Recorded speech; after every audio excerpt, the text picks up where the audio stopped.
أنا لما تكلمت وقلت العراق ليست دولة خليجية، لأن في شخص سألني قال لي ليش حاطة أعلام الست دول الخليجية ومو حاطة علم العراق؟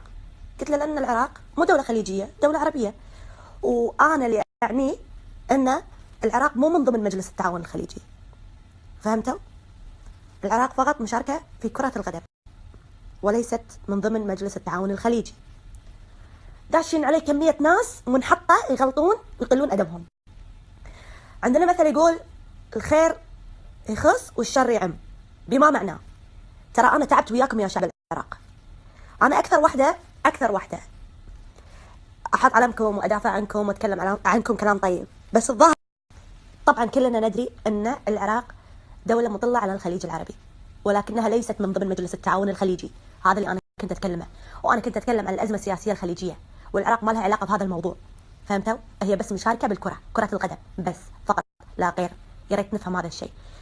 وأتوقع بوستاتي عندي بالإنستغرام تبين إيش كثر أنا كنت يعني أنزل أعلام العراق، وبكل يعني أي موقف يصير للعراق أنا كنت أفرح لهم، وكنت أزعل على الانفجارات اللي كانت تصير، وكنت أنزل بوستات. بس الظاهر الشعب العراقي في شيء بداخله ضد ملاك، الله أعلم شنو.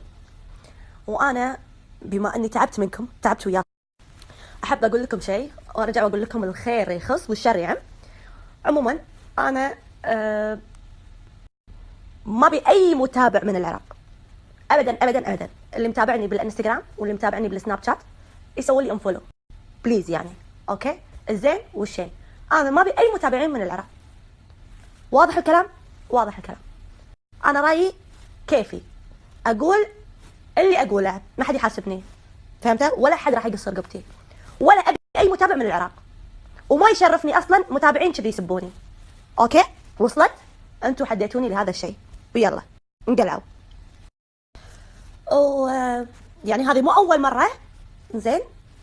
بكيفكم تفهمون الموضوع من الغل والحقد اللي فيكم، بكيفكم تفهمون المواضيع وتروحون تبررونها وتروحون تتكلمون فيها بطريقتكم.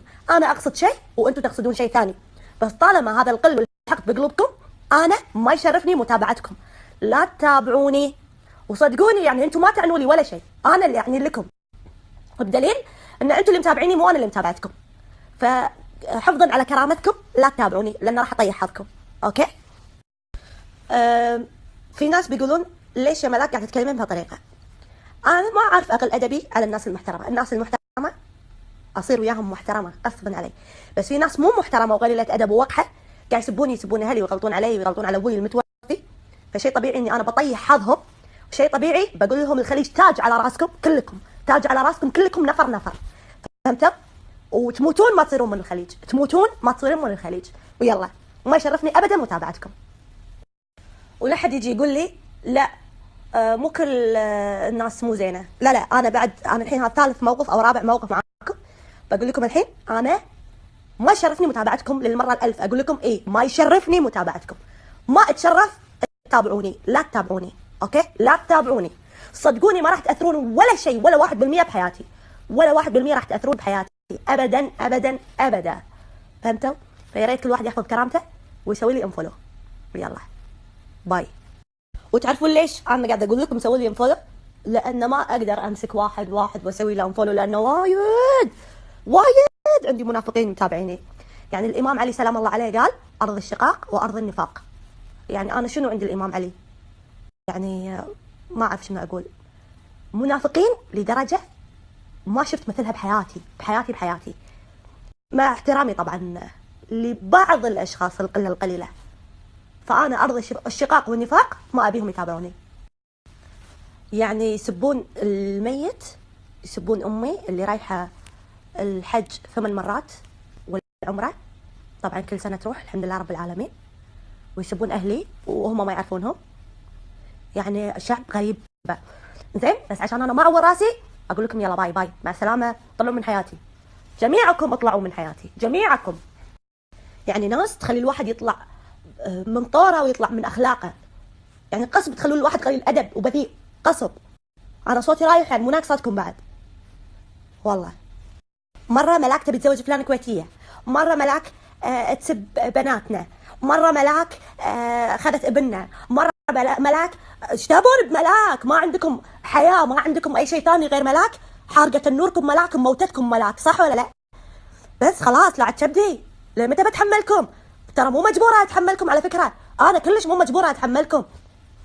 أنتوا يلا أصلا يلا متحملين بعض، واحد فيكم يكره الثاني، حقد وقل، بس خلاص حسنوا صورتكم قدام الناس، خلوا الناس تحبكم، انتوا تكرهون العالم فيكم، منافقين مصلحجيين.